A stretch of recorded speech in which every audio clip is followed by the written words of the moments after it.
भक्तों, आज अगहन महीने की शुक्ला पक्ष की रविवार का दिन है और आज मैं आपको सुनाऊंगी रविवार सूरज भगवान की व्रत कथा। रविवार के व्रत को करने से कार्य सिद्ध होते हैं, बाधाएं दूर होती है और समस्त मनोकामनाएं पूरी होती है। तो भक्तों, आइए हाथ को जोड़िए और सूर्य भगवान का ध्यान धरिए और प्रेम से बोलिए ओम सूर्याय नमः। अब सुनिए कथा। एक था राजा, एक थी रानी। उनके पास सिपाही, घोड़े, दास दासियां, धन दौलत सब कुछ था। सिर्फ उन्हें संतान नहीं थी। इसी कारण राजा रानी बहुत ही दुखी रहते थे।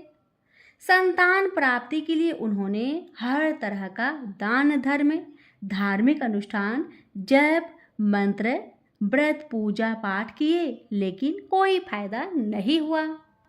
अब राजा रानी दोनों ही बुढ़ापे की ओर बढ़ते गए। उम्र ढलते गया। बुढ़ापे की ओर बढ़ते गए तो क्या होता है, एक दिन दोनों गहन सोच में पड़ गए।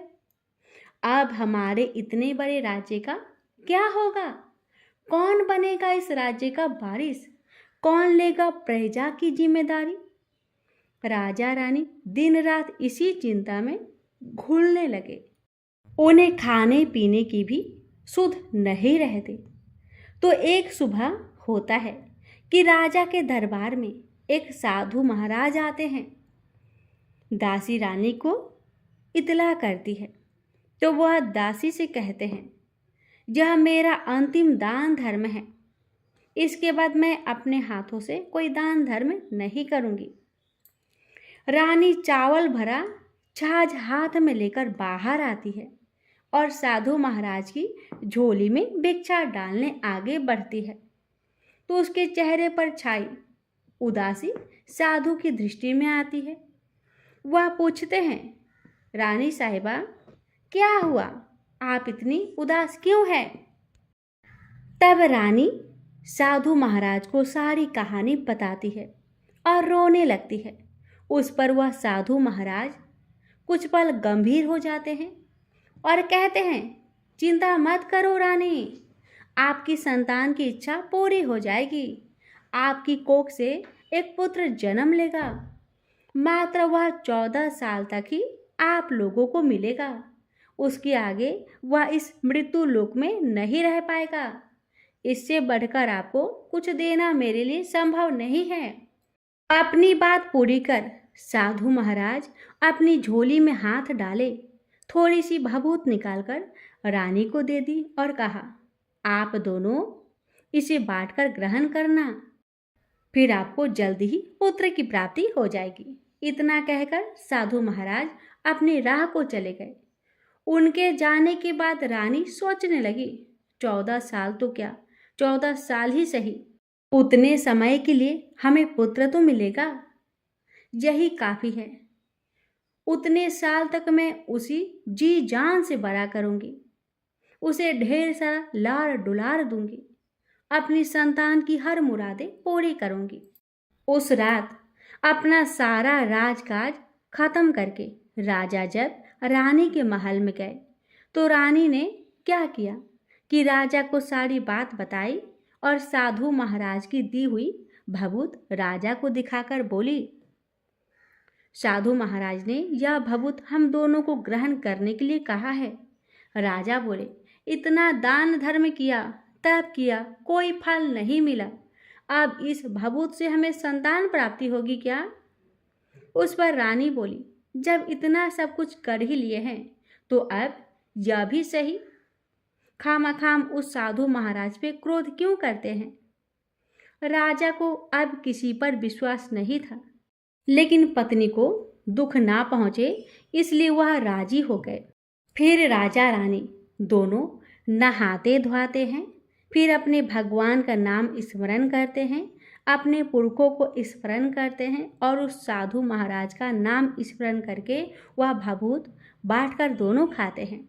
उसके बाद दोनों निश्चिंत होकर सो जाते हैं। कुछ दिन बीतने के बाद और साधु द्वारा कहे अनुसार रानी गर्भवती हो जाती है। उस पर राजा रानी दोनों की खुशी गमन में नहीं समाती। राजा रानी से बोला, महारानी सचमुच साधु महाराज की कृपा हो गई। तो 9 माह 9 दिन और 9 घंटे पूरे होकर रानी ने एक सुंदर गोरे चिट्टे पुत्र को जन्म दिया। राजा ने बड़ी धूमधाम से पुत्र का नामकरण किया। सारे राज्य में 8 दिन तक अन्न संतर्पण रखा, उत्सव मनाया गया। अब पुत्र की कुंडली देखने के लिए राज्य के सबसे विद्वान पंडित जी को बुलाया गया। तो कुंडली देखकर पंडित जी बड़े चिंतित हो गए। कहने लगे, महाराज हमारा राजपुत्र सिर्फ 14 साल तक हमारे पास रहेगा। राजा को इस बात की भनक थी ही, रानी को भी साधु महाराज की बात याद थी। दोनों चुप रह जाते हैं। उसके बाद राजा और रानी बड़े लाड़ प्यार से बेटे की परवरिश करते हैं, उसकी हर ख्वाहिश पूरी करते हैं। थोड़े समय के लिए ही सही, भगवान ने संतान की अपनी मुरादें पूरी कर दी है, इससे वे समाधान मानते हैं। राजपुत्र दिन प्रतिदिन बड़ा होता है। जब वह 7 साल का हो जाता है तो राजा एक अच्छे गुरु की नियुक्ति करके उसे पढ़ाई लिखाई, राजशास्त्र, शास्त्र विद्या, घोड़सवारी इत्यादि 12 विद्याओं का शिक्षण देते हैं। जब वह शास्त्र विद्या में पारंगत हो जाता है और 12 साल की उम्र का हो जाता है, तब एक अच्छी सी राजकन्या खोजकर उसकी शादी कर देते हैं। तो 2 और साल बीत जाते हैं, बेटा 14 साल का हो जाता है। एक दिन राजपुत्र राजा से बोलता है, पिताजी मैं अपना सारा राज्य घूमकर देखना चाहता हूँ। आज तक मैंने सिर्फ इस राजबाड़े के अतिरिक्त कुछ नहीं देखा। बेटे की बात सुनकर राजा चिंतित हो जाता है, क्योंकि पुत्र को 14वां साल शुरू हुआ था। अब कोई अनहोनी होने का वक्त नजदीक आ पहुंचा था। लेकिन राजा ये सब बातें पुत्र को बता नहीं सकता था। वह क्या करता है कि चेहरे पर खुशी लाकर बेटे से कहता है, हाँ हाँ जरूर जाओ बेटा, तुम्हें अपना सारा राज्य घूमकर देखना चाहिए, कहाँ क्या है ये सब जानना चाहिए। कल मेरे बाद तुम्ही को तो राजा बनना है। मात्र एक बात का ध्यान रखे, तुम जहाँ जा रहे हो, क्या कर रहे हो, ये बात अपनी पत्नी को नहीं बताना। पुत्र कहता है, ठीक है पिताजी, आपने जो कहा मैं वैसा ही करूँगा। तो क्या होता है कि राजपुत्र दिन भर अपनी पत्नी के साथ मौज मस्ती करता है, खुशियाँ मनाता है और रात को ठीक 12 बजे बिस्तर से उठकर बाहर चला जाता है। फिर पाँव फटने से पहले वापस अपने महल में आकर सो जाता है। ऐसे बहुत दिनों तक चलता रहा। अब पुत्र का 14वां साल खत्म होने में कुछ दिन बाकी रहते हैं। हे भक्तों, अब उसकी पत्नी यानी छोटी रानी रात में जाग जाती है। वह देखती है कि बिस्तर पर राजपुत्र नहीं है। वह महल में सब जगह देखती है तो राजपुत्र कहीं भी नजर नहीं आता। तो वह क्या करेगी, किससे कहेगी? वह चुपचाप रहती है। फिर भोर होने पर वह देखती है कि उसका पति अपनी जगह पर सोया हुआ है। वह पति से कुछ नहीं पूछती, लेकिन दूसरी रात भी वैसे ही होता है। तीसरी रात, चौथी रात, ऐसे बहुत दिनों तक चलता है। रानी बहुत ही चिंतित हो जाती है कि मेरे पति रात को कहाँ जाते हैं, किससे मिलने जाते हैं। उसके मन में ढेर सारे सवाल उठते हैं, लेकिन उसे पूछने में डर लगता है, शायद पति गुस्सा कर बैठे। सास ससुर से पूछने के बारे में सोचा तो उसकी कुल मर्यादा बीच में आ जाती थी। तो इस तरह मन ही मन वह कुढ़ती रहती थी। इस हालत में उसे खाने पीने में दिलचस्पी नहीं होती। वह दुबली पतली होती जाती है। तो उस राज्य में फूल बेचने वाली एक बूढ़ी मालिन थी। वह हमेशा छोटी रानी को फूल देने उसके महल में आती थी। उस बुढ़िया का ध्यान छोटी रानी पर जाता है। वह उससे पूछती है, बेटी तुम्हें किस बात का दुख है? तुम इस तरह सूख कर कांटा क्यों बनी जा रही हो? उस पर रानी कहती है, क्या बताऊं तुम्हें अम्मा, तुम्हारा राजपुत्र हर रात बिस्तर पर से उठकर कहीं चला जाता है और सुबह भोर होते ही वापस आकर सो जाता है। वह कहाँ जाते हैं? प्रेमिका से मिलने जाते हैं। यह सोचकर मैं अन्न जल ग्रहण नहीं कर पाती और सुख सुख कर इस तरह कांटा बन गई हूं। बुढ़िया सब बात सुनकर उसे एक उपाय बताती है। बेटी, तुम ऐसा करो, आज रात तुम सोना मत, उसके पीछे जाकर देखना कि वह कहाँ जाता है, क्या करता है, उसकी अच्छी तरह से पहरेदारी करना। पर मुझे नींद आ गई तो? तुम्हें नींद ना आए इसलिए काम करना, अपने बाएं हाथ की उंगली में एक जख्म करना, उस पर थोड़ी सी मिर्च छिड़कना, उससे तुम्हें बड़ी जलन होगी और उस पीड़ा से तुम्हें रात भर नींद नहीं आएगी। अब रानी ने बुढ़िया के कहे अनुसार करती है। उंगली की जलन से उसे बड़ी देर तक नींद नहीं आती, लेकिन बाद में वह सो जाती है। दूसरे दिन सुबह बुढ़िया फूल लेकर उसके महल में पहुंचती है और पूछती है, क्या हुआ बेटी, देख पाई पति कहाँ जाता है? रानी कहती है, नहीं अम्मा, पहले कुछ समय जलन के कारण मुझे नींद नहीं आई, पर कुछ देर पश्चात मैं सो गई। बुढ़िया कहती है, कोई बात नहीं, आज तुम उंगली पर पहले से थोड़ा बड़ा जख्म करना और ज्यादा मिर्च लगाना। तो रानी वैसे ही करती है, परंतु वह सिर्फ पति के बिस्तर से उठकर बाहर निकलने वक्त तक जाग पाई। वह उसके पीछे नहीं जा सकी क्योंकि उसकी आंखें उस समय तक मूंद गई थी। दूसरे दिन सुबह बुढ़िया आती है तो उसके पूछने से पहले ही रानी रोकर कहती है, अम्मा, आज भी मैं उनके पहरेदारी ठीक से नहीं कर पाई। बुढ़िया कहती है, रोना नहीं बेटी, सब कुछ ठीक हो जाएगा। तुम आज रात जख्म और बड़ा करना और उस पर ज्यादा मिर्च रखना, और एक काम करना बेटी, वह जब जाने के लिए निकलता है तो उसका रास्ता रोकना। बुढ़िया ने जैसा बताया रानी ने वैसा ही किया। आज रात उसे नींद नहीं आती। पति रात 12 बजे बिस्तर से उठकर जब महल से निकलने के लिए चलने लगा तो वह बुढ़िया ने जैसे बताया वैसा ही करती है। दौड़कर जाकर पति का रास्ता रोकती है और कहती है, आप कहाँ जा रहे हो, किससे मिलने जा रहे हो, मुझे बताओ। राजपुत्र उसे समझाने की बहुत कोशिश करता है, देखो अगर मैंने तुम्हें बताया तो मैं तुम्हें दोबारा नहीं मिल पाऊंगा। रानी कहती है, कोई बात नहीं, न मिल पाओ, लेकिन आप रात के समय कहाँ जाते हो ये मुझे पहले बता दीजिए। अब राजपुत्र निरुपाय हो जाता है। पत्नी की जिद के आगे उसकी एक नहीं चल पाती। ठीक उसी समय उसका 14वां साल खत्म होकर 15वां साल लगने वाला था। जो होता है वह हो जाने दो, वह सोचता है और कुछ चावल मंत्र से सिद्ध करके पत्नी को देकर कहता है, इन चावलों के दानों को दोनों हाथों की मुट्ठी में पकड़ना, पहले दाएं हाथ में पकड़े चावल मेरे ऊपर फेंकना, मैं कौन हूँ तुम्हें पता चल जाएगा।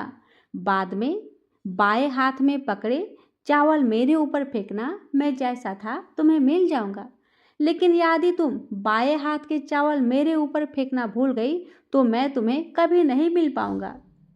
तो रानी ने कही, ठीक है, मैं नहीं भूलूंगी और जैसा आपने बताया मैं वैसा ही करूंगी।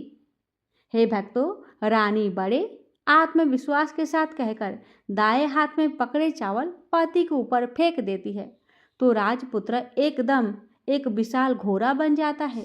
एकदम उम्दा सफेद गर्दन पर लंबी आयल, देखते देखते वह तेजी से दौड़ने लगता है।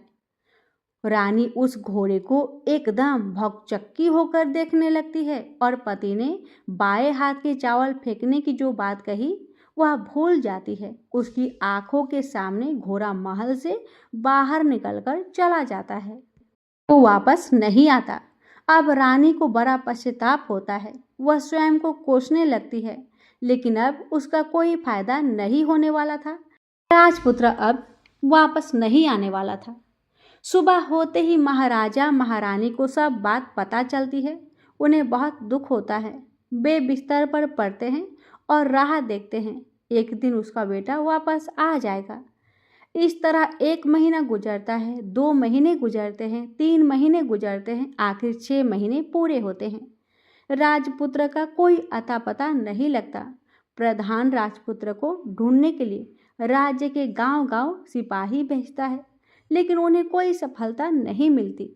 इधर रानी के हठ के कारण पति गायब हो गया, यह सोचकर स्वयं को मन ही मन कोसती है और प्रण लेती है कि कुछ भी करके पति को ढूंढ लाएगी और उसे वापस घर ले आएगी।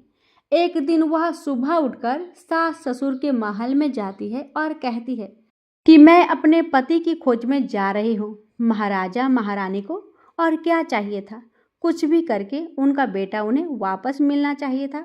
वे बहू को जाने की अनुमति देकर कहने लगे, बेटी तुम्हें जो चाहे वह करो, जहाँ जाना है वहाँ जाओ, लेकिन मेरे बेटे को वापस लेकर आओ, भगवान तुम्हें कामयाबी दे। अब रानी क्या करती है कि अपना शाही भेष बदलकर एक सेठानी बन जाती है। कुछ दास दासियों को, कुछ नौकरों को साथ में लिया, कुछ सामान साथ लिया। राज्य की सीमा पर जाकर वहां एक भोजनालय खोल दिया। वहां आने वाले सब यात्रियों को खाना मुफ्त में देने लगी। मात्र एक शर्त रखी कि खाने वाले को उसकी देखी कोई अजीब चीज उसकी मालकिन को या राजकन्या को बतानी पड़ेगी। तो वहां आने वाला हर नागरिक अपनी तरफ से मैंने यह देखा, मैंने वह देखा कहकर वहां से मुफ्त खाना खाकर जाता था। परंतु रानी को जो बात चाहिए थी वह अब तक नहीं मिली थी। ऐसे ही कुछ दिन बीत गए तो इधर क्या होता है कि रानी के महल फूल लेकर जाने वाली बुढ़िया के एक बेटा और बहू थे। उनका एक छोटा बेटा था, यानी बुढ़िया का एक छोटा पोता था। तो बेटा और बहू सुबह काम करने निकलते थे तो पोते को संभालने की जिम्मेदारी बुढ़िया पर रहती थी। बुढ़िया दिन भर पोते को संभालती थी। एक दिन होता है क्या कि बुढ़िया को पान खाने की आदत थी, तो पान लगाने के लिए चूना चाहिए था। वह उसे तैयार करने के लिए सीपियाँ लेकर आई। इन सीपियों भूनने के लिए गोबर की कंडे चाहिए थे। कंडे इकट्ठा करने के लिए वह बांस की टोकरी लेकर चारवाहे के मैदान में गई। वहाँ बहुत सारे कंडे थे। उन्हें जमा करते करते उसे घर आने में अंधेरा हो गया। इस और शाम होते ही काम से वापस बेटा बहू घर पहुंचे तो देखा कि बच्चा घर पर अकेला है और रो रहा है। वे दोनों गुस्से से लाल पीले हो गए। इतने में बुढ़िया घर आ पहुंची। बेटे ने पूछा, पोते को घर अकेला छोड़कर कहाँ गई थी? बुढ़िया बताने लगी कि मैं गोबर के कंडे इकट्ठे करने गई थी। इस पर बेटा बोला, दोबारा बच्चे को अकेला घर पर छोड़कर यदि कहीं गई तो मैं तुम्हें बहुत पीटूंगा। बुढ़िया कहने लगी, नहीं बेटा, फिर कभी ऐसा नहीं करूंगी। लेकिन दूसरे ही दिन बुढ़िया वह बात भूल गई। फिर चारवाहे के मैदान पर कंडे इकट्ठा करने चली गई। शाम को जब बेटा बहू काम से वापस लौटे तो देखते हैं कि बच्चा घर पर अकेला है और रो रहा है। अब उसके बेटे की सहन शक्ति खत्म होने लगी और बुढ़िया के वापस आने पर उसे घर से निकाल दिया। बुढ़िया रात भर घर के बाहर अंधेरे में बैठी रही और सुबह होते ही हाथ में टोकरी लेकर कंडे इकट्ठा करने के लिए निकल पड़ी। उस दिन उस पर कंडे इकट्ठा करने का मानो पागलपन सवार था। कंडे इकट्ठा करते करते कब अंधेरा हो गया उसे मालूम नहीं चला। उसे जब ध्यान आया तो गांव का रास्ता भी ठीक तरह से दिखाई नहीं दे रहा था। वह अंधेरे में आंखें फाड़कर देखती देखती किसी तरह आगे निकल पड़ी। तो क्या होता है कि एक कपिला गाय छन छन की आवाज़ करके गले की घंटी बजाते ठुमक ठुमक कर उस मैदान पर आ गई। उसे देखकर बुढ़िया सोचने लगी कि इस गाय के पीछे पीछे जाऊंगी तो गांव तक पहुंच जाऊंगी। तब बुढ़िया उसके पीछे पीछे जाने लगी। वह गाय क्या करती है कि उस मैदान से लेकर एक एक करके 6 मैदान पार करती है। आखिर वह 7वें मैदान पर पहुंचती है तो क्या होता है कि उस मैदान पर एक बड़ा सा पत्थर था। गाय जाकर उस पत्थर को अपनी सींग मारती है। सींग मारा तो वह पत्थर दूर हट गया और पाताल में नीचे जाने की सीढ़ियाँ दिखाई देने लगी। तब वह गाय उन सीढ़ियों से नीचे जाने लगी। बुढ़िया वह सब देखती रही और झट जाकर गाय की पूंछ पकड़ लिया। पूंछ पकड़कर वह गाय के साथ नीचे पाताल में पहुंच गई। पाताल में पहुंचते ही तुरंत गाय की पूंछ छोड़ दी और इधर उधर देखने लगी। वहीं से बुढ़िया ने देखा कि पाताल में सब जगह जगमगाहट है, दिया दीप जलते हैं और तेज रोशनी गाय के ऊपर पड़ती है और वहां अद्भुत घटनाएं घटने लगी। गाय के नीचे जाते ही उसके गले में अपने आप साकल पड़ गई और छम छम करके कोई दुधारी में गाय का दूध दोहने लगी। लेकिन जो कोई भी वह कर रहा है वह मात्र दिखाई नहीं दे रहा। बुढ़िया बहुत घबरा गई, कहाँ आकर फंस गई वह सोचने लगी और यहाँ वहाँ छिपने के लिए जगह ढूंढने लगी। लेकिन उसे कहीं भी जगह नहीं मिली, हर जगह उजाला ही उजाला था। तो वह यूं एक कोने में खड़ी रह गई और जो कुछ सामने हो रहा था उसे चुपचाप देखने लगी। कुछ पल के बाद वहां झट से एक उम्दा सफेद घोड़ा आया। वहां 2 कुंड थे, उसमें से एक कुंड में उस घोड़े ने छलांग लगाई और ऊपर आ गया। अब उसे राजपुत्र का रूप प्राप्त हो गया। राजपुत्र बनने के बाद उसने दूसरे कुंड के पानी में स्नान किया, वहां रखे नए कपड़े पहने। नजदीक ही एक सुंदर पलंग था, उस पर आकर वह बैठ गया। उसके सामने अपने आप 5 पकवानों की थाली आ गई, दूध की एक प्याली आ गई, 5 सुपारी आ गए। उसके सामने एक दिया जलता रहा। राजपुत्र ने खाना खाया, दूध पिया, 5 सुपारी खाया और बिस्तर पर लेट जाने से पहले सूर्य देव का स्मरण करके सामने जलते दिए से पूछा, दिए दिए दीपंकर, मेरे माता पिता क्या कर रहे हैं? दिया बताने लगा, बेटे की शोक में डूबे हैं। राज्य कौन संभाल रहा है? राज्य प्रधान संभालता है। मेरी पत्नी क्या करती है? उसने चौराहे पर भोजनालय शुरू किया है और आते जाते लोगों से वह नई खबर के बारे में पूछती है। दिए के यह कहते ही राजपुत्र कहने लगा, ठीक है। उसके बाद वह सो गया। बुढ़िया कोने में खड़ी रहकर यह सब देखती रही। ऐसी अद्भुत घटना उसने जिंदगी में पहली बार देखी थी। उसे अंदर ही अंदर चुलबुलाहट होने लगी। वह अपनी भूख प्यास भूल गई और आगे क्या होता है उसे उत्सुकता से देखने लगती है। लेकिन उसके बाद और कुछ घटनाएं नहीं घटी। रात गुजर गई और सुबह हो गई। सुबह होने पर पलंग पर सोया राजपुत्र उठा और फिर से पहले वाले कुंड में छलांग लगाई। तो अब वह फिर से घोड़ा बनकर कुंड से बाहर आ गया और बाहर आते ही वह तेजी से उस पाताल नगरी से बाहर निकल गया। लेकिन वह कहाँ गया बुढ़िया को कुछ पता नहीं चला। उसके बाद पिछली रात की तरह कोई उस गाय का छमछम करके दूध दोहने लगा। जैसे ही दूध दोहना खत्म हुआ उसके गले के साकल अपने आप खुल गए और वह गाय तेजी से ऊपर जाने वाली सीढ़ियों की ओर भागने लगी। गाय को दौड़ते देखकर बुढ़िया सोचने लगी, अब गाय के साथ यहाँ से ऊपर जाना ही समझदारी है, नहीं तो कोई मुसीबत आकर मेरे ऊपर टपक जाएगी। झट से उसने गाय की पूंछ पकड़ ली और गाय के साथ ऊपर आ गई। गाय जब ऊपर मैदान में पहुंची तो उस सुरंग का रास्ता अपने आप बंद हो गया और उसके मुंह पर एक बड़ा सा पत्थर पूर्वतः खड़ा हो गया। ऊपर आकर वह गाय जंगल की ओर निकल गई तो इधर बुढ़िया एकदम बावली सी हो गई। उसने पाताल नगरी में जो कुछ देखा वह जल्द से जल्द किसी को बताने के लिए उतावली हो उठी। उसे एकदम याद आया कि नगर की सीमा पर कोई औरत भोजनालय चलाती है और नई बात बताने वाले को अच्छा खाना पीना मुफ्त में देती है।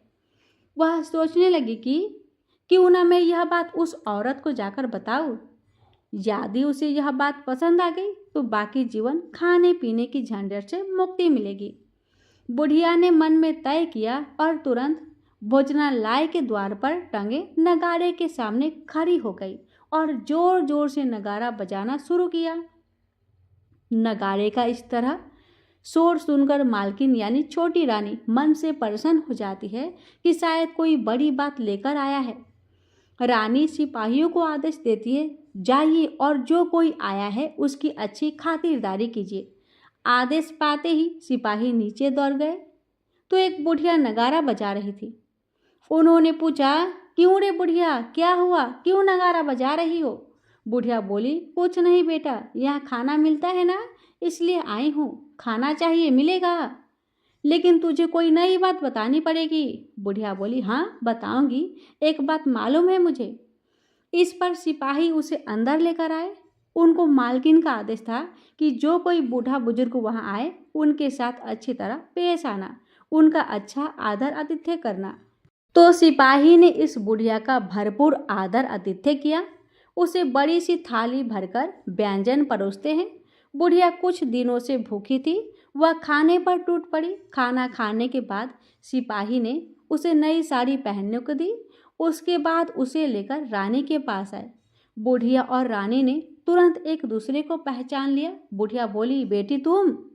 और रानी बोली, अम्मा तुम? बड़ी देर तक दोनों भांति भांति की बातें करती रही। आखिर कुंवरनी बुढ़िया से कहने लगी, अम्मा अब बताओ, तुमने क्या नई बात देखी है? नई बात? मैंने कोई नई बात देखी नहीं। वह तो मेरे पास तुम्हें देने के लिए खाने के पैसे नहीं थे, इसलिए मैंने झूठ कहा और नगारा बजाया। रानी ने कहा, अम्मा घबराना नहीं, मैं किसी को तुम्हारा नाम नहीं बताऊंगी। फिर भी बुढ़िया मैंने क्या देखा, कब देखा करके आनाकानी करने लगी। इस पर कुंवरनी ने उससे कहा, देखो अम्मा, यदि तुमने मुझे वह नई बात बताई तो जिंदगी भर मैं तुम्हारी देखभाल करूंगी, तुम्हें रानी माता की तरह रखूंगी। अब बुढ़िया बताने को तैयार हो गई। उसने जो कुछ उस 4 गवाहे मैदान पर देखा था वह सब कुछ कुंवरनी को बता दिया। बुढ़िया की बातें सुनकर कुंवरनी को यकीन हो गया कि वह राजपुत्र उसी का पति है। वह तुरंत बुढ़िया से कहने लगी, अम्मा मुझे उस जगह पर ले चलो। नहीं बेटी, वह पाताल राज्य है, सांप है, यदि किसी ने तुम्हें देख लिया तो तुम्हारी जान खतरे में पड़ सकती है। लेकिन रानी उसकी एक भी नहीं सुनती, उसे उस जगह ले जाने के लिए हठ करने लगी। आखिर में बुढ़िया ने उसका कहना मान लिया और कहने लगी, ठीक है, मैं तुम्हें वहां लेकर चलती हूँ, पर आज नहीं कल। वहां जाना है तो शाम को ही जाना होगा। तो दूसरे दिन दोपहर को रानी बुढ़िया के साथ उस मैदान पर गई और एक जगह छुपकर गाय के आने की राह देखने लगी। दिन ढलते ही अंधेरा घेरने लगा और गाय हमेशा की तरह वहां आ गई। मैदान के उस कोने में जाकर उसने पत्थर पर सींग मारा तो झट से पत्थर हटकर वहां सुरंग में जाने का रास्ता खुल गया। गाय उस रास्ते से नीचे उतरने लगी तो बुढ़िया रानी से कहने लगी, जल्दी आगे बढ़ो बेटिया, हम गाय की पूंछ पकड़कर नीचे उतरेंगे। तो दोनों गाय की पूंछ पकड़कर नीचे उतर गई। बुढ़िया पहले जिस कोने में छिपी थी उस कोने में छिप गई। अब नीचे सब कुछ पहले जैसा घटित हो रहा था। गाय के गले में अपने आप साकल पड़ गई। कोई अदृश्य रूप से उसका दूध दोहने लगा। एक सफेद उम्दा घोड़े ने आकर एक कुंड में छलांग लगाई तो राजपुत्र के रूप में ऊपर आया। वह राजपुत्र दूसरे कुंड में नहाने लगा। बाद में उसके सामने खाने की थाली आ गई, दूध की प्याली आ गई, पान बीरा आ गया। राजपुत्र सब ग्रहण करके सोने के लिए पलंग पर गया। सोने से पहले सूर्य देव का स्मरण करके वह दिए से पूछने लगा, दिए दिए दीपांकर, मेरे माता पिता क्या कर रहे हैं? तो दिया कुछ जवाब नहीं देता बल्कि वह बुझने लगता है। तब राजपुत्र को कुछ अघटित हुआ। इसका संदेह हो गया। वह उदास हो गया और जो कुछ हुआ वह हो जाने दो ऐसा सोचकर सोने के लिए बिस्तर पर लेट गया। अब रानी का संयम छूट गया। वह दौड़कर पति के पास गई और उसके पैर पकड़ने के लिए आगे बढ़ने लगी। राजपुत्र तुरंत ही पत्नी को पहचान गया और वह झट से पीछे हट गया और चिल्लाने लगा, नहीं नहीं, मुझे मत छूना वरना सर्वनाश हो जाएगा। रानी दोनों हाथ जोड़कर पति से अपनी भूल स्वीकार करने लगी। स्वामी, मुझसे भूल हो गई। मुझे आपसे नहीं पूछना चाहिए था कि आप रात को कहाँ जाते हो। मैं अपनी भूल स्वीकार करती हूँ। मुझे मेरी भूल की सजा मिल गई है। अब आप घर चले। आपके वियोग में आपके माता पिता ने बिस्तर पकड़ लिया है। आपकी प्रजा भी बहुत दुखी है।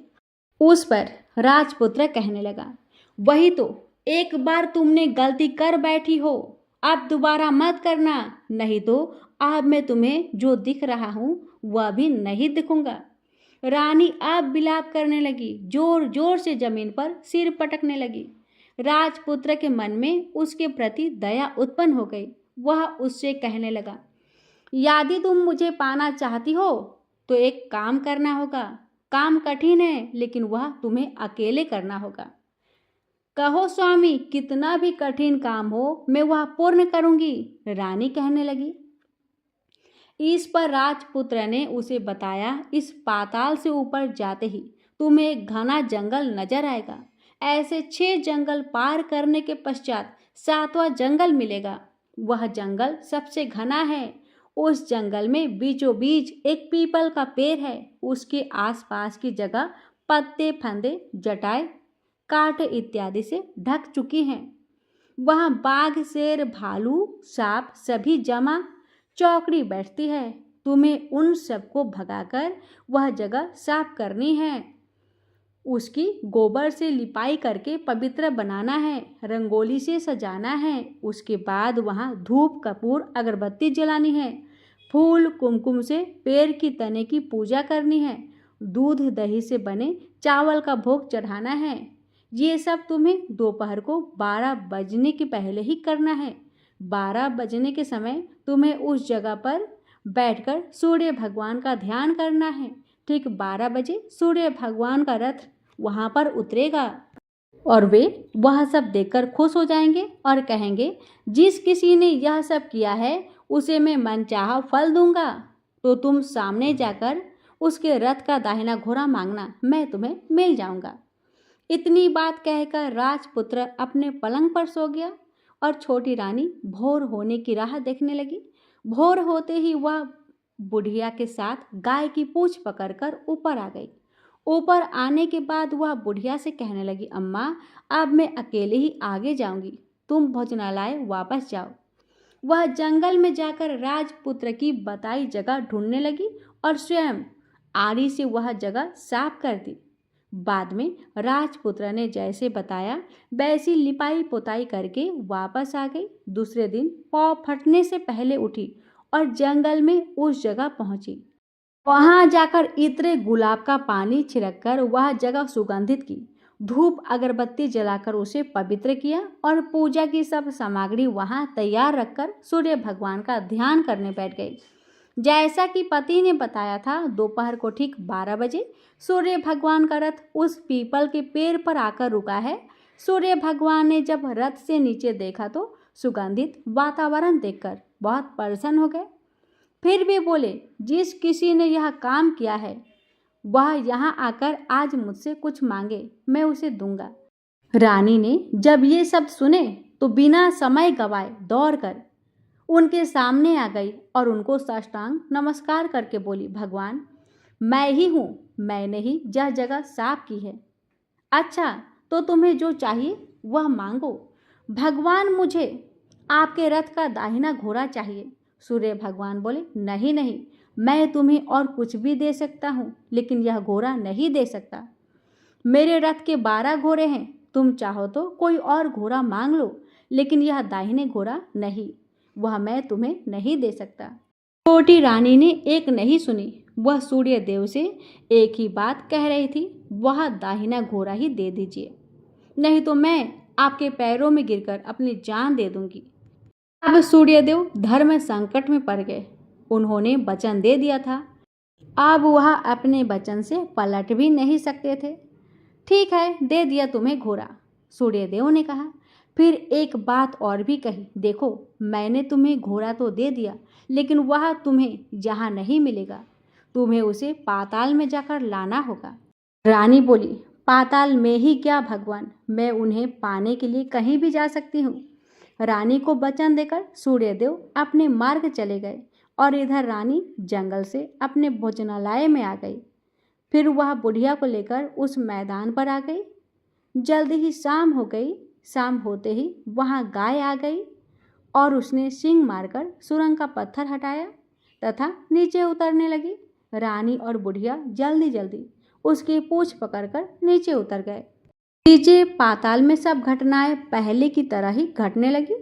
घोड़े का एक कुंड में नहाकर राजपुत्र बन जाना, हाथ धोकर पलंग पर जाकर बैठना, तो उसे खाने की थाली, दूध की प्याली आना, पान बीरा आना। लेकिन आज एक बात नई घटी। आज 2 थाली, 2 दूध की प्याली, 2 पान बीरे उसके सामने आए। वह कुछ नहीं बोला।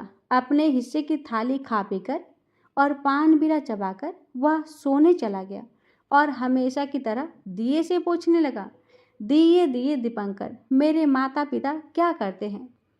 दिया ने बताया, वे दोनों तुम्हारे शोक में मरने की स्थिति में पहुंच गए हैं। ऐसा सुन झट से उसकी आंखों से आंसू टपकने लगे। फिर वह पूछने लगा, दिए दिए दीपंकर, मेरा राज्य कौन चला रहा है? तुम्हारा राज्य प्रधान चला रहा है और सब कुछ हड़प चुका है। वह प्रजा पर बहुत अत्याचार कर रहा है। सुनकर राजपुत्र को बहुत गुस्सा आया। वह गुस्से से अपनी मुट्ठी भींचने लगा। अब वह पूछने लगा, दिए दिए दीपंकर, मेरी पत्नी क्या कर रही है? अब दिया कुछ नहीं बोला, चुप रहा। अब रानी का संयम जवाब दे गया। वह दौड़कर पति के गले लग गई। अब मैं तुम्हें मिल गया, राजपुत्र कहने लगा। पत्नी कही, सच कहते हो ना आप? फिर से घोड़े तो नहीं बनोगे ना? राजकुमार कहने लगा, नहीं, दोबारा घोड़ा नहीं बनूंगा। तुमने जो इतने सारे कष्ट उठाए हैं मुझे पाने के लिए, इसलिए सूर्य देव ने मुझे सदा के लिए घोड़े के जन्म से मुक्त कर दिया है। राजपुत्र ने बड़े प्यार से कहा और उसे गले लगाया, उसके आंसू पोंछे। कुछ देर पश्चात भोर हो गई तो गाय की श्रृंखला टूटकर वह ऊपर भूलोक जाने लगी। रानी, राजपुत्र और बुढ़िया उसकी पूंछ पकड़कर ऊपर आ गए। ऊपर आने पर वे सीधे भोजनालय में पहुंचे। वहां का सब सामान लोगों में बांट दिया और उसको ताला लगाकर अपने राज्य में लौट गए।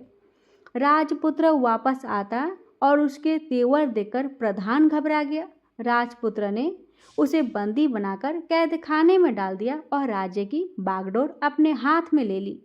उसके बाद वह अपने माता पिता को मिलने उनके महल में गया। तब राजपुत्र क्या देखता है कि उसके माता पिता उसके शोक में अस्थि पंजर बने हुए हैं। पुत्र को वापस आया देकर मरणासन राजा रानी की आंखों से टप टप आंसू बहने लगे। इन दोनों ने पुत्र को गले लगाया, उसे प्यार से सहलाया। इतना होने के बाद उनके सेहत में एकदम सुधार आने लगा।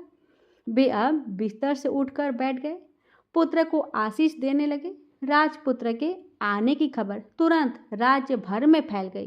प्रजा खुशी से फूले नहीं समाई। प्रजाजन राजमहल के सामने इकट्ठे हो गए। राजपुत्र ने भी उन्हें दर्शन दिए और आज से उन्हें कोई दुख नहीं पहुंचाएगा ऐसा वचन दिया। अब राजा अपने पुत्र का राज्य अभिषेक करके उसे सिंहासन पर बैठाता है और बहू को महारानी का दर्जा देता है और स्वयं अपनी पत्नी के साथ ईश्वर स्मरण करके खुशी से दिन बिताते हैं। महाराजा बना राजपुत्र अच्छी तरह से राज्य चलाने लगा और अपनी पत्नी के साथ सुख शांति से जीवन बिताने लगा। उस बुढ़िया को रानी ने अपने ही पास रख लिया, उसकी अच्छी तरह से देखभाल करने लगी। बुढ़िया और उसके बुढ़ापे के दिन खुशी से गुजरने लगे। तो भक्तों, जो भी श्रद्धा भाव से रविवार का व्रत रखते हैं, आदित्य भगवान की पूजा करते हैं, वह मनुष्य निरोगी शरीर, तेजस्वी रूप और सुख समृद्धि से परिपूर्ण होता है। सूर्य देव अपने दिव्य किरणों से उसके जीवन का अंधकार मिटा देते हैं। जो रविवार व्रत कथा को श्रद्धा से सुनता है या सुनाता है, उस पर श्री सूर्य नारायण सदा प्रसन्न रहते हैं। ऐसे भक्त के घर में कभी दरिद्रता, रोग या दुख नहीं टिकता। सूर्य भगवान की कृपा से उसके जीवन में प्रकाश ही प्रकाश फैल जाता है। प्रेम से बोलिए सूर्य नारायण भगवान की जय।